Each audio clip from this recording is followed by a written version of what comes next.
아멘. 할렐루야. 아멘. 지난주 부흥회 때 여러분 외식 많이 하셨죠? 무슨 외식인가 생각하실 수도 있는데, 강사님을 통해서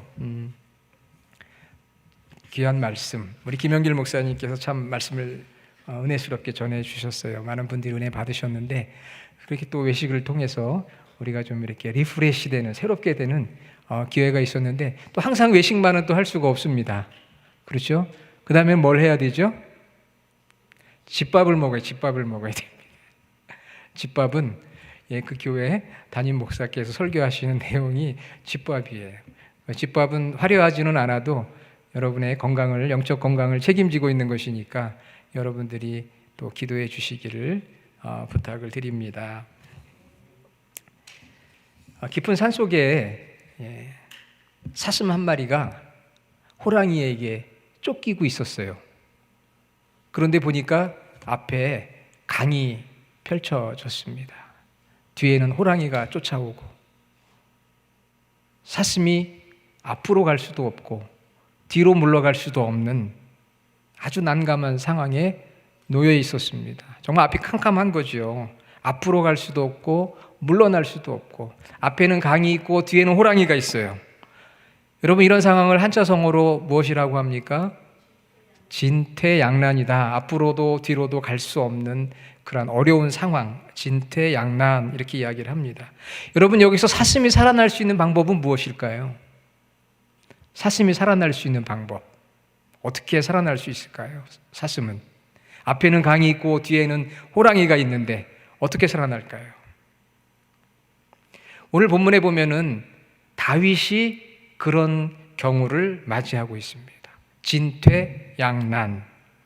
다윗은 자신을 죽이려고 했던 사울의 칼날을 피해서 이스라엘 옆에 있는 이방인 나라 블레셋으로 도망을 했어요. 정치적인 망명을 하게 된 것입니다. 그리고 그곳에 살면서 그 블레셋 왕인 아기스에게 신임을 얻었습니다. 27장에 나오는 내용이에요. 오늘은 29장인데. 그런데 문제가 생겼어요. 무슨 문제가 생겼느냐 하면은 블레셋과 이스라엘이 전쟁을 하게 되었습니다. 그러니 다윗이 진퇴양난에 빠지게 된 거예요. 무슨 이야기냐 하면은 블레셋 편에 서서 나가서 이스라엘과 싸우게 되면 동족을 살상해야 하는, 그래서 나중에 백성들의 얼굴을 볼 수 없는, 면목 없는 상황이 벌어질 수가 있거든요. 앞으로 왕이 될 사람인데 어떻게 동족을 살상할 수 있겠어요? 블레셋 편에 서면 그렇게 되는 거고요. 그렇다고 나는 이스라엘과의 전쟁을 할 수 없다, 이렇게 거부하게 되면 그동안에 다윗을 신임했던 아기스 왕에게 의심을 받고 잘못하면 신변의 위협을 받을 수 있는 상황, 아주 위험한 상황에 다윗이 처하게 되었습니다. 여러분이 만일 다윗 같으면 어떻게 하겠어요? 블레셋과 함께 이스라엘과의 전쟁에 나가서 이스라엘과 싸우겠어요? 아니면은 이스라엘은 내 동족이니까 나는 나갈 수가 없다, 그렇게 피하겠습니까? 도무지 내 힘으로는 빠져나올 수 없는 상황, 이것을 우리는 진퇴양난이라고 합니다. 영어로 하면 코널드, 박스드, 코너에 몰렸다는 거예요. 박스에 갇혔어요. 어떻게 내 힘으로는 할 수가 없는 상황. 여러분, 이런 상황을 우리가 인생을 살아오면서 많이 여러분들이 겪으셨을 거예요. 이럴 때는요, 방법이 하나 있어요. 그것은 누군가 도와줘야 합니다. 내 힘으로 할 수 없기 때문에 누군가 도와주어야 돼요. 그런데 누가 다윗을 돕습니까? 누가 다윗을 돕죠? 하나님이 다윗을 도우셨어요. 하나님이 다윗을 도우셨습니다. 본론에 들어가서 하나님이 다윗을 도우셨는데 어떻게 도우셨을까? 오늘 설교의 제목이에요. 다윗은 블레셋과의 전쟁이 시작이 되는 상황에서, 이 상황에서 어떻게 이 위기를 해결할 수 있을까? 아무리 고민을 해도 답이 없어요. 블레셋과 함께하면 이스라엘의 원수가 되는 것이고, 또 전쟁에 안 나가게 되면 블레셋 사람들에게 오해받고 의심받고 신변의 위협을 받으니까 할 수 있는 방법이 없는 거예요. 얼마나 고민을 했겠어요. 아마 성경에 오늘 기록되어 있지는 않지만 기도도 했을 겁니다. 하나님, 지금 제가 진퇴양난에 빠져 있는데 어떻게 해야 됩니까? 그런데 하나님은 벌써 다윗을 도우시는 일을 실행하고 계셨어요. 하나님은 임마누엘, 우리와 함께 하시는 하나님이실 뿐만 아니라 우리보다 앞서 행하시는 하나님이신 줄로 믿습니다. 하나님은 우리가 행동하기 이전에, before action 하기 전에 하나님 우리에게 은혜를 베풀어 주셔요. 그래서 이것을 우리 한자로 선행, 행동하기 전에 은혜를 주신다. 영어로는 prevenient grace라고 이야기를 해요. 먼저 앞서 행하시는 거예요. 함께 하실 뿐만 아니라 먼저 행하십니다. 사람은 함께 사람은 함께 하면서 도와줄 수 있지만 사람은 먼저 앞서가면서 도와주기가 어려워요. 그런데 우리 하나님은 앞서 가시면서 우리를 도와주셔요. 그럼 어떻게 하나님께서 도와주셨는가? 자, 첫 번째는 하나님은 상황을 바꾸셨다. 여러분 믿으시기를 바랍니다. God changes the situation. 하나님은 상황을 바꾸셨어요. 1번, 하나님은 상황을 바꾸셨습니다. 이 블레셋이라고 하는 나라는 5 도시가 연합해 있는 그러한 연방 체제예요. 그래서 5 도시, 가사, 아스돗, 아스글론, 가드, 에그론이라고 하는 그 5 도시가 이렇게 연합되어 있는 나라였습니다. 그리고 그 5 도시마다 다 왕들이 있었고요. 그 왕들을 대표하는 한 명의 왕이 있었는데 그 왕이 바로 오늘 성경에 나오는 아기스라는 왕이에요. 5명이 의논을 해서 결정을 하는 그러한 집단 지도 체제예요. 이 블레셋이란 나라는 아기스가 결정하는 게 아니고요. 의논을 해야 돼요. 자, 그래서 이제 아기스는 당연히 다윗을 데리고 전쟁에 나가기를 원했지만 나머지 4명의 지도자들, 오늘 성경에 나오는 방백들은 반대를 했습니다. 오늘 말씀 29장 6절부터 읽었지만요. 우리 이제 1절에 보면, 여러분 제가 설교할 때 이제 성경 가지고 오신 분들 계시죠? 예. 요즘은 스크린 때문에 성경을 잘 안 가지고 오시는 분도 계시긴 한데, 성경을 가지고 오신 분들은 가지고 왔다 그냥 들고 가면 섭섭하잖아요. 그렇죠? 그러니까 예배 시간에, 설교 시간에 그래도 한 2-3번 정도는 이렇게 성경을 좀 봐야 맞습니다. 1절에 보니까 블레셋 사람들은 그들의 모든 군대를 아벡에 모았고 이스라엘 사람들은 이스라엘에 있는 셈 곁에 진쳤더라. 블레셋 사람들의 수령들은 수백 명씩, 수천 명씩 인솔하여 나가고 다윗과 그의 사람들은 아기스와 함께 그 뒤에 나가더니 블레셋 사람들의 방백들이 이르되 이 히브리 사람들이 도대체 무엇을 하려는가? 이렇게 질문을 합니다. 다시 말하면 다윗이 아기스와 함께 이스라엘과의 전쟁에 지금 어쩔 수 없이 나가고 있어요. 뒤에 지금 따라가고 있는 거예요. 그런데 나머지 4명의 방백들이 아기스에게 아니 저 히브리 사람들은 도대체 뭐요? 그러자 아기스가 이야기합니다. 이 사람들은 그동안 여기 망명 와서 나와 같이 살았는데 내가 보니까 믿을 만한 사람들이야. 이 사람들 데리고 우리 이스라엘과 전쟁하면 돼. 걱정하지 마. 이렇게 이야기를 했어요. 그랬더니 4명이 반대를 합니다. 무슨 소리냐고. 저 다윗을 데리고 나갔다가 나중에 다윗이 역공을 해서 우리를 배반하면 이스라엘 편에 서면 우리가 어려움 당하지 않겠느냐. 다윗이 어떤 사람이냐. 그는 사울의 용맹한 신하였고 당시에 우리의 골리앗 장군을 죽인 그 인물이 아니냐. 그러면서 5절에 당시 유행했던 이스라엘의 노래까지도 다시 한번 이렇게 이야기를 합니다. 사울이 죽인 자는 천천히요 다윗은 만만히로다. 이 노래가 얼마나 유명했는지 블레셋 사람들도 다 알고 있었던 거예요. 그러니 아기스는 다윗을 믿지만 나머지 4명은 다윗을 믿어요, 안 믿어요? 안 믿는 거예요. 믿을 수가 없잖아요. 예전에 블레셋 골리앗을 때려잡은 이 다윗을 어떻게 믿겠어요? 그래서 이 4명의 이 지도자들은 이 이스라엘 지금 다윗과 함께한 그 모든 사람들을 아주 무시해요. 그래서 3절에 보니까 히브리 사람들이 무엇을 하려고 저러느냐, 왜 너를 따라오고 있느냐 이렇게 얘기해요. 히브리 사람이라고 이야기하는 것은 조금 조롱적인 표현이에요. 이스라엘과 블레셋은 참 원수 같은 관계를 항상 가지고 있었습니다. 히브리 사람이라고 경멸적인 언어를 사용하고 있는 평생 원수예요. 자, 우리나라도 좀 그런 나라가 있죠. 평생 원수같이 지내는 나라. 우리 그리스도인들은 그러지 말아야 되는데 평생 원수처럼 지금도 그러고 있어요. 그래서 우리 한국 사람들은, 제가 설교 시간이니까 어느 나라라고 얘기 안 하겠습니다. 괜히 또 명예훼손으로 고소하면 안 되잖아요. 그래서 한국 사람들은 그 나라 사람들을 보고 뭐라고 얘기하죠? 아주 경멸적인 표현으로. 여러분 아세요? 예, 예, 쪽 뭐뭐 이렇게 얘기하죠. 그러면 또 그 사람들 우리에게 뭐라고 그래요? 조 뭐뭐 이렇게 얘기하죠. 제가 알지만 얘기는 안 하겠습니다. 서로 그렇게 서로 경멸하는 거예요. 블레셋 사람들은 이스라엘 사람들을 향해 저 히브리 사람들 이렇게 경멸을 해요. 아주 그렇게 서로 원수같이 지내는 거예요. 의심을 하는 거죠. 그래서 결국은 아기스가 다윗을 불러서, 오늘 읽었던 본문이에요. 내가 너를 데리고 나가고 싶은데 나머지 4명이 반대를 하니 어떻게 내가 너와 갈 수가 있겠느냐. 좀 아쉽지만 이번에는 이 전쟁에 나가지 말고 블레셋 너가 있던 시글락이라고 하는, 다음 주에 내용이 나옵니다. 시글락으로 다시 돌아가라. 이렇게 이야기를 했어요. 자, 여러분, 진퇴양난의 위기에서 문제가 해결이 되었습니다. 의심받지도 않고요. 신변의 위협도 당하지 않고 자연스럽게 문제가 해결됐어요. 할렐루야.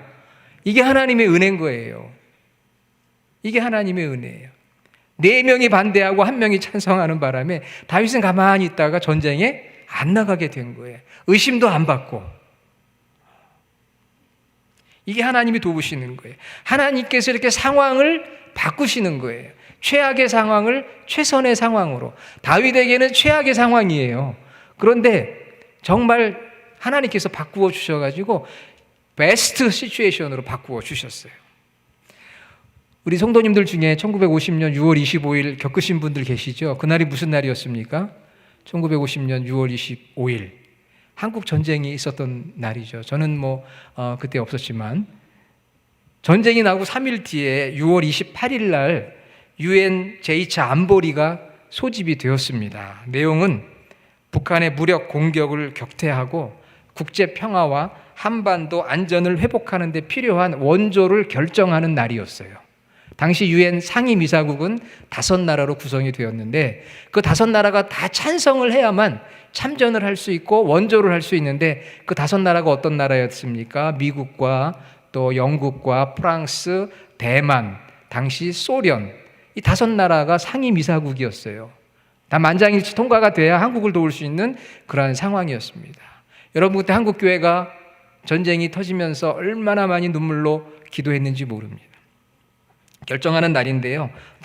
소련의 대표였던 야코프 말리크라고 하는 사람이 그 회의에 불참을 했습니다. 저희 초등학교 때 선생님이 그 이야기를 하면서 그 소련 대표가 배탈이 나가지고 설사를 해서 그날 참석을 못했다고 이렇게 가르쳐 주시더라고요. 정말 그랬는지는 모르는데 이게 좀 미스테리한 일이에요. 물론 여러 가지 소련과 당시 중국, 차이나와의 어떤 정치적인 문제, 여러 가지 이유가 있긴 합니다. 정말 배탈이 나가지고 설사를 했는지, 또 어떤 분은 이가 아파가지고 참석을 못했다고, 별의별 이야기들이 많은데 여러분, 그게 그냥 우연히 일어난 게 아니에요. 그 최악의 상황을 최선의 상황으로 바꿔서 소련 대표가 참여하지 못하고 나머지 4개 상임 국가의 대표가 참석해서 만장일치로 한국 참전을 결정하고 원조를 결정했던 것은 바로 하나님의 도우심이었던 거예요. 하나님의 도우심. 그래서 결국은 최악의 상황이 최선의 상황으로 변화가 되었던 것입니다. 할렐루야. 하나님은 상황을 바꾸셔서 진퇴양난 가운데 빠진 당신의 자녀를 보호하시고 돌보시는 그런 은혜를 베풀어 주신다는 것을 오늘 본문을 통해 우리는 깨달아 알게 됩니다. 자, 두 번째로 하나님은 택한 백성을 어떻게 도우실까요? 두 번째, 하나님은 자녀를, 당신의 자녀, God helps His children or His people to the end. 끝까지, 여러분, 끝까지가 중요해요. 끝까지 도우신다. 여러분, 우리 인생을 살아가면서 나를 끝까지 도울 사람이 누가 있을까요? 그래도 가족이라고 생각하지만 정말 가족이 끝까지 나를 책임지고 도울 수 있을까? 그럴 수도 있고 그렇지 않을 수도 있을 거예요. 저는 최근에 여러 가지 법적인 문제로 좀 도와주는 사람이 있는데, 변호사를 보면은 변호사가 열심히 변호해 줍니다. 그런데 언제까지 변호해 주는지 아세요? 돈 줄 때까지. 오늘까지 돈 주면은요, 내일 사람이 죽어도 도와주질 않습니다. 그게 변호사가 하는 일이에요. 변호사가 열심히 돕는데요, 이유는 단 하나예요.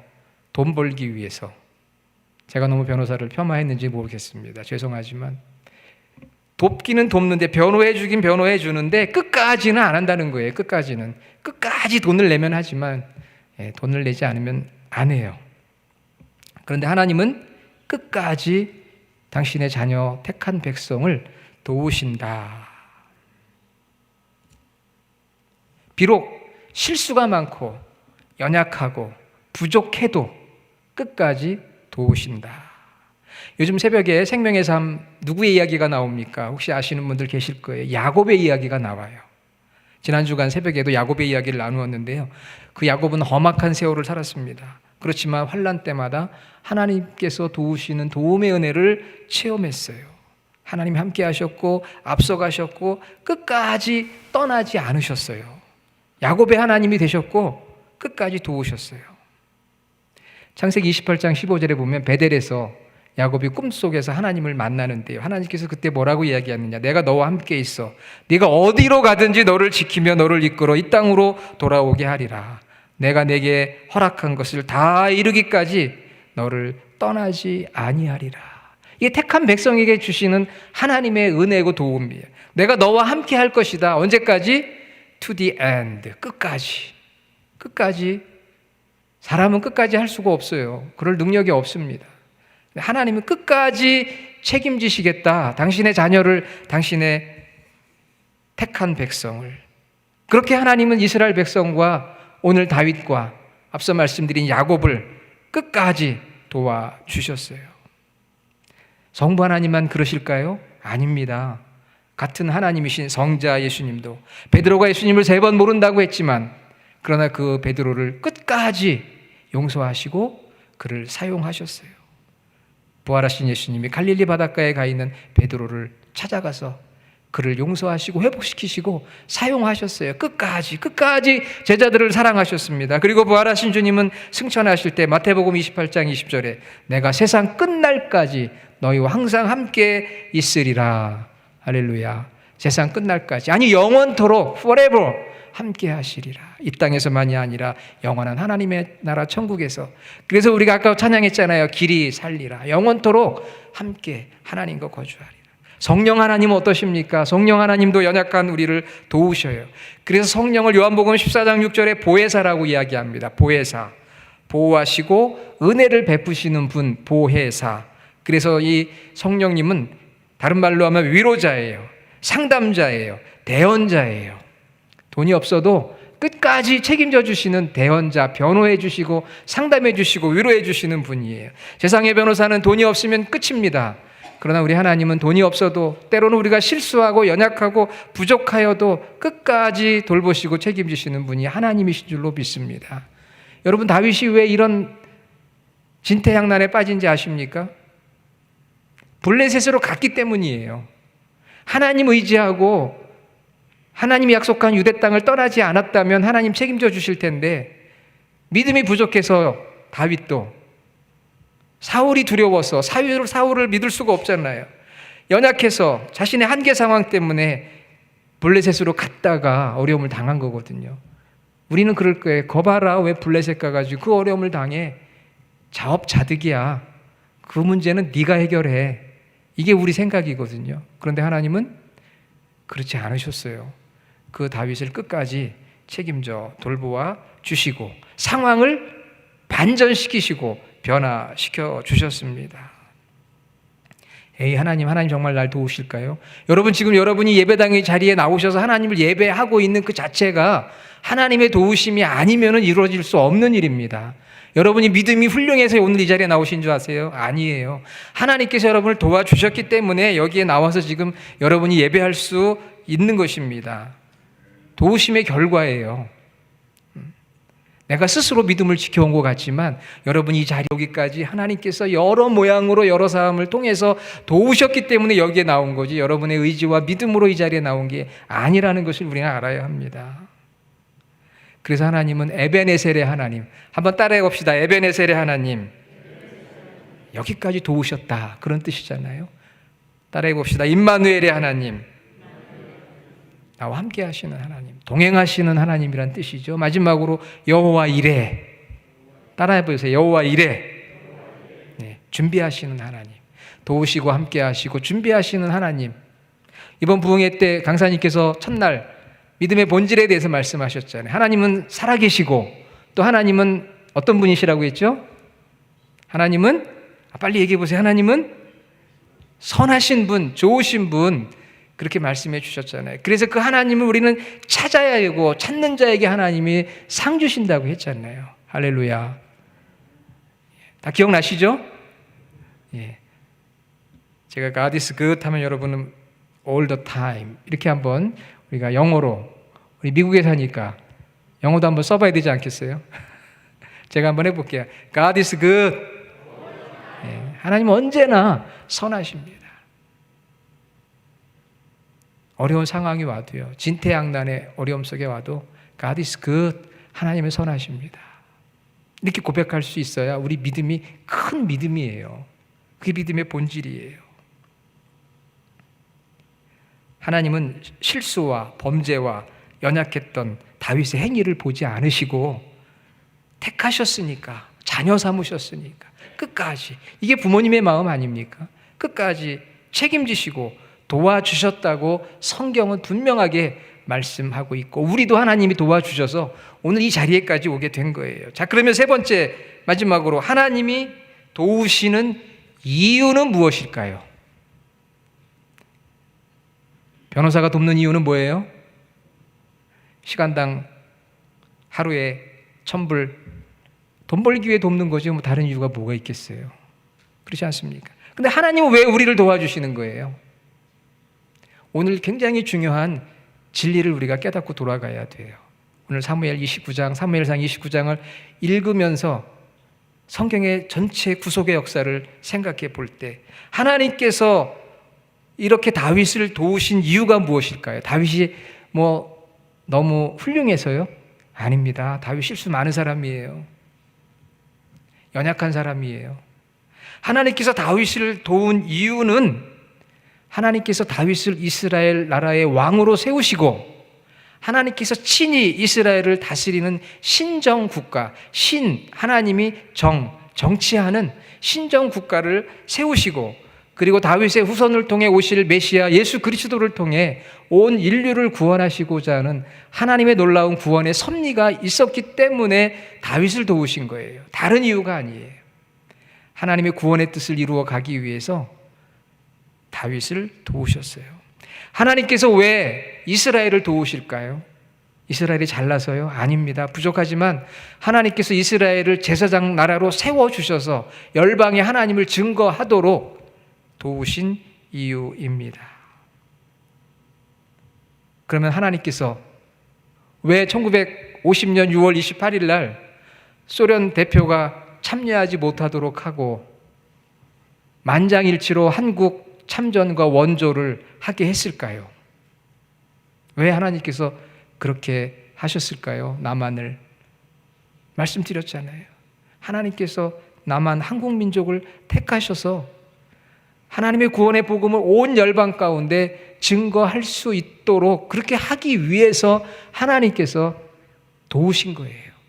그래서 우리 한국이 교회가 성장하고 부흥하고 세계에서 미국 다음으로 많은 선교사를 파송하며 하나님의 나라를 이루어가는데 쓰임받게 되었다고 하는 것입니다. 하나님은 우리 필요를 채우시고 도와주세요. 분명 빌립보서 4장 19절, 나의 하나님이 그리스도 예수 안에서 영광 가운데 그 풍성한 대로 너희 모든 쓸 것을 채우시리라. 그렇지만 하나님은 내 욕심과 내 명예와 부와 권력을 위해서 우리를 도우시는 것이 아니고요, 하나님의 구원의 뜻을 이루어 가달라고 우리를 도우시는 거예요. 하나님은 모든 사람이 구원을 받으며 진리를 아는 데 이르기를 원하시느니라. 디모데전서 2장 4절. 우리를 택하셔 자녀 삼으시고 우리로 하여금 하나님의 구원의 뜻을 이루어 가도록, 그래서 교회를 세우고 하나님의 나라를 확장해 가도록 우리를 사용하시고 함께 하시기 위해서 우리를 진퇴양난의 위기 속에서도 우리를 구해 주시고 우리를 도와주시는 줄로 믿습니다. 여러분, 사슴이 어떻게 그 위기를 모면할 수 있을까요? 자기 힘으로는 안 돼요. 누군가 사슴을 도와줘야 돼요. 어떤 포수가 나타나서 총으로 호랑이를 위협하든지, 아니면 갑자기 어부가 나타나서 강에 배를 띄워주든지, 둘 중에 하나, 뭔가 제3자의 도움이 없이는 사슴이 거기서 살아날 방법은 없습니다. 우리도 사슴과 같은 존재예요. 내 문제를 내가 해결할 수 있는 것도 있지만 그렇지 못한 거 너무 많아요. 다양한 아픔을 치유할 능력도 부족합니다. 두려움을 피하지 못해요. 그래서 우리가 하나님의 도우심을 구하며 하나님을 신뢰하고 하나님께 나아가 하나님을 찾는 거 아니겠습니까? 진퇴양난의 상황에 처하면 우리 역시 다윗처럼 당황해요. 그러나 우리가 할 수 있는 것은 하나님을 찾고 하나님의 도우심을 구하는 거예요. 지금까지 하나님 날 도우셔서 이 자리까지 오게 하셨는데, 하나님 저를 도와주셔서 제가 하나님 나라 복음을 위해 더 귀하게 쓰임받도록 인도해 주십시오. 하나님은 상황보다, 위기보다, 문제보다 크신 분 아니십니까? God is greater than all problems. 모든 문제들보다 위대하신 하나님. 그 하나님을 믿을 때 하나님의 도움을 체험하고, 단순히 내 필요가 채워지고 내 욕심이 채워지는 것이 아니라 하나님의 위대하신 구원의 뜻을 이루어가는데 내가 쓰임받고 상급받을 수 있다는 그 하나님의 목적을 이루어가는, 도우심을 받는 삶을 살아가는 것이 바로 저희들입니다. 홍해 앞에 애굽의 군대가 쫓아오고 진퇴양난이죠. 하나님께서 홍해를 가르셨잖아요. 그게 하나님의 방법이에요. 왜 가르셨어요? 이스라엘 민족을 제사장 나라로 세우셔서 그 나라를 열방의 제사장 나라로 세우기 위해서 그렇게 하셨던 거 아닙니까? 한국을 통해 세계 선교를 이루어 가시라고, 가라고 북한 공산주의의 위협 속에서 한국을 건져내어 주신 거거든요. 그래서 정말 그 뜻 가운데 우리나라가 온 열방 가운데 복음을 전하고, 이 미국에도 이민자들이 와서 오늘 저희들도 우리에게 복음을 전해주었던 이 미국 땅에 오히려 교회를 세우고 복음을 전하고 있는 거 아니겠습니까? 사랑하는 여러분, 하나님은 분명 우리를 도우십니다. 우리가 하나님의 택함받은 자녀이기 때문에 상황을 바꿔주시고 끝까지 우리를 버리지 아니하시고 책임지시는데, 하나님께서 우리를 도우시는 이유는 나 혼자 잘 먹고 잘 살라고 도와주시는 것이 아니라 내 영혼을 구원하고 주의 몸된 교회를 세워가고 또한 하나님의 나라를 더욱더 확장해 나가라고 우리를 도우신다고 하는 도우심의 이유와 목적을 저희들이 다시 한번 확신하고 하나님과 동행하는 복된 삶이 되기를 주님의 이름으로 축원합니다. 아멘.